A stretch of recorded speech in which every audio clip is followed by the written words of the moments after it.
Sinking garage. We get a lot of calls for sinking garages, especially slab on grade type. What happens is they come and put a slab, which looks like any other slab of concrete anywhere you see, and that is the garage floor. And the walls of the garage sit on top of that slab.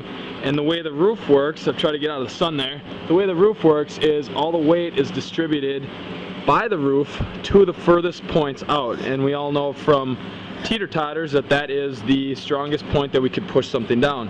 So what happens is, almost always, I shouldn't have parked the cart there, you get this crack right down the center. And almost like a teeter-totter, you get left and right settling, which causes the door to high stop, or whatever you want to call it. It stops high in the center and it doesn't even close at the bottom. This door in this case has about a 2.5–3 inch gap on each side.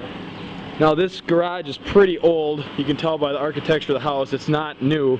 And in the backyard over here doing some inspecting, the soil is so soft. Look at this. You can just push water out of here. It hasn't rained for a whole day now. Miracle 2013 spring. But this is going to be a combo video. I'm going to show you another problem MUDTeCH can fix. So long story short, we're going to raise up the slab on this garage on each side and get it to level out. Pretty common. Over here on the side of the walkway, that's our pink truck. Lime green wasn't bright enough for us, so we had to make a pink one too.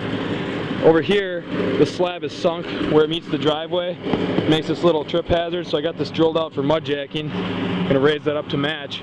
Same thing over here on this side. Most people know this. The step height cannot exceed 8 inches from tread to tread. The riser should not be more than 8 inches. You can actually see under the foundation in this case.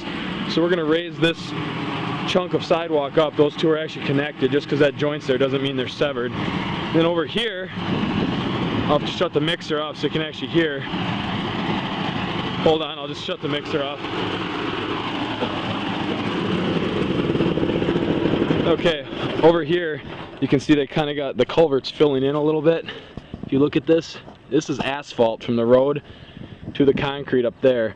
We could easily cut this off square and flush. As you can see, they got a big pothole from years of turning in here. They got a pretty nasty tire turner bump there, and then the asphalt's really not in good condition either. The grass has actually grown over it, because I'm sure at one time it came up to the edge of the concrete.